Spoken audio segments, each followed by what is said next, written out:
Hello everyone, friends. While Ukrainians are massively leaving the territory of our country, the State Bureau of Investigation is uncovering more and more facts, corruption scandals in the defense sector, in the Territorial Recruitment Center, and in other state structures. Of course, we don't see any real prison terms, confiscation of property, and so on. And at the same time, which is right, the language issue is being raised more and more often.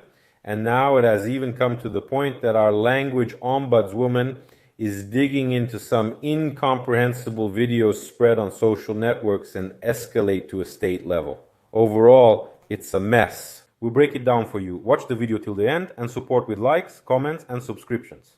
Thank you to each of you, friends. And where do we start? Let's probably start with the exposure. The State Bureau of Investigation reports that a large amount of cash was found at the home of an employee of the Territorial Recruitment Center in Zakarpattia. He helped conscripts escape from the recruitment center for $3,000 or even $4,000. He faces up to 8 years in prison. And of course, they published a lot of photos with money on the bed. And what does this tell us? This tells us that this is just another confirmation that the information circulating among members of the Ukrainian parliament, among ordinary people, and in Telegram channels, that in order to get out of the Territorial Recruitment Center and not go to the front, you need to pay $2,000, $3,000, $5,000, or even $10,000, is actually true. And we see that even the State Bureau of Investigation confirms this information for us.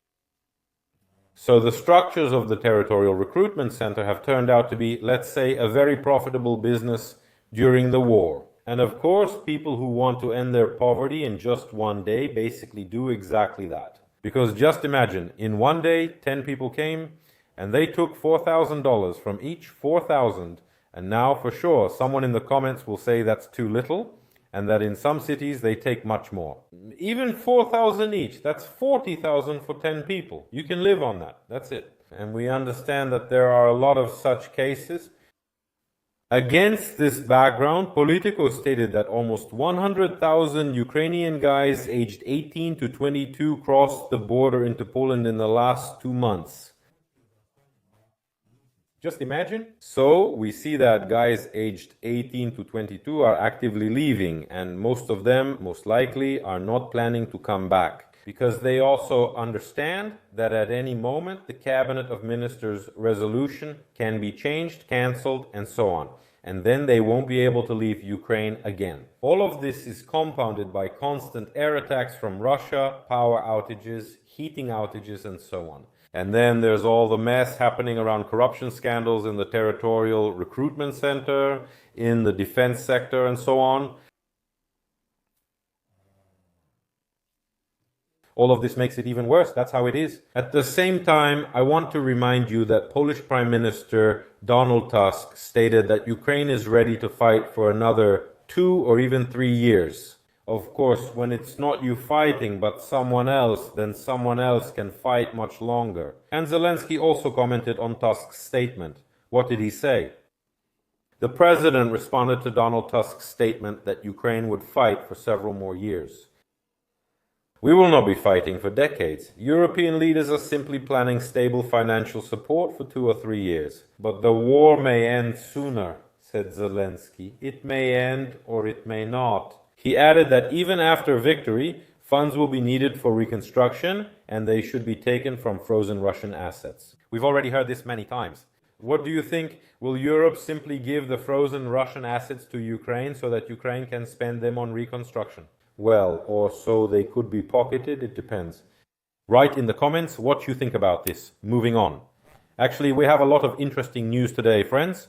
And the next one we have: Language Ombudsman Ivanovska is calling on the police to conduct preventive and explanatory work at a karaoke bar in the center of Kharkiv, where visitors regularly sing songs in Russian. That's how it is. In response to a citizen's inquiry, she notes that it is not prohibited by law. And tell me, please, if it's not prohibited by law, maybe you should address the members of Parliament of Ukraine and bother them instead of scaring people with the police and some kind of preventive and explanatory work towards this karaoke bar. It's unclear. What is she saying? That, as it turns out, singing Russian language songs in karaoke is not prohibited by law. Although this situation is outside the regulation of Ukrainian law, it is socially sensitive and contentious. It is only prohibited to show footage of these songs being performed by Russian citizens. That's what she writes. So why did she sort of start commenting on this? She just saw a video on social media and started blowing it up into a big scandal, probably so people would think that our language ombudsman is doing something really important. Let's watch this short video.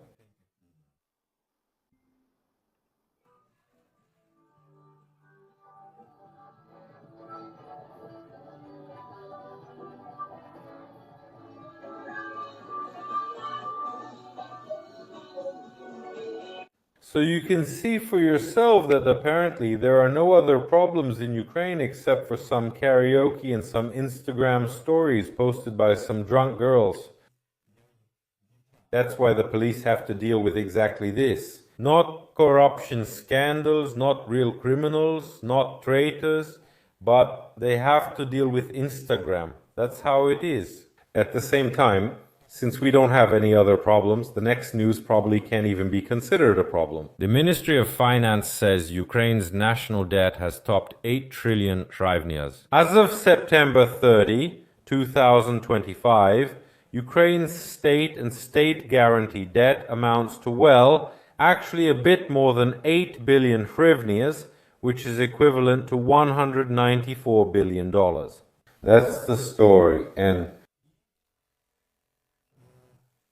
we can see that the national debt is increasing. This means that Ukraine is now, well, in fact, has long been a global debtor. At the same time, what? Everyone is clapping their hands and saying that Ukraine should keep fighting, Ukraine should keep defending itself. But I want to remind you that the partners, yes, all this money that they give to Ukraine for weapons, for some humanitarian aid, and for some other stuff. Most of this money is loans. Yes, favorable loans. But these are loans that Ukraine spends on. Let's put it this way, a little to halt Russia's movement, yes, and their military power. Let's say this, so Russia would become smaller in power because of Ukraine. The main advantage is that the whole civilized world benefits, since Russia is focused on Ukraine and Ukrainians. They don't have time, for example, for the Baltic countries or other European Union nations. But, as we can see, no one wants to finance, let's say, their own security through Ukraine for free. And that's why all of this comes in the form of loans. That's exactly why Ukraine's debts are growing. And at the same time, there is also a budget deficit in Ukraine because the amount of money given is not enough for what is needed. I don't know the reason for the shortage, whether it's because of bribes, some shadow schemes, or simply because more is needed, and nobody else wants to give more. And there's also a very interesting thought from Andriy Dlyhach. He is the head of Advana Group in Ukraine, and he talks about the economic catastrophe, actually, and about what the Ukrainian authorities need to do, first and foremost, right now. In periods like the one we are in now, the key for us is to shift the focus from taxing income to taxing consumption and taxing assets. And specifically, taxing unreasonable, non-priority consumption for Ukraine right now, namely the purchase of new cars for personal use, the purchase of gadgets, and the purchase of clothing. Everything that we can postpone for a year, 2 or 3, should be taxed in order to reduce imports, to reduce trade. And in my opinion, this is a great idea, because how is it today? You earn 10,000 hryvnias. You pay high taxes, right? Plus all the other expenses. At the same time, people very often don't even have enough just to get through the month. I'm not even talking about minimum wages or slightly above minimum wages, right? And here, because people ask, how can we lower taxes if we need money for the war, right? And here is some great news, because we see that during the years of the full-scale invasion, A crazy number of brand new luxury cars have appeared in Ukraine. People in Ukraine are buying a huge amount of expensive real estate. In Ukraine, people are buying a crazy amount of different luxury items. This includes clothing, and I'm referring to expensive clothing. This includes various gadgets and so on. Would it make sense now to tax those who have money for something expensive? Well, probably that would be more logical than squeezing again some teacher or some internally displaced person who is just trying to survive, just like that, for the money they earn. Could this be a solution? It could. We wouldn't even have to talk about this.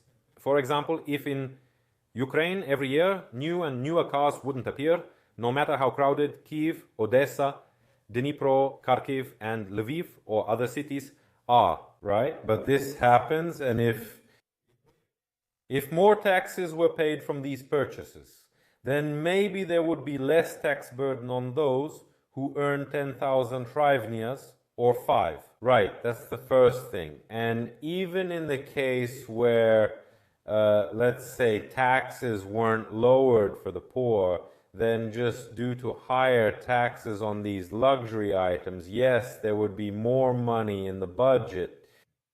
Why this isn't being implemented is still unclear. If you have an answer, please share it in the comments. I'd love to hear your thoughts. As always, I wish everyone a great day. Until next time, see you.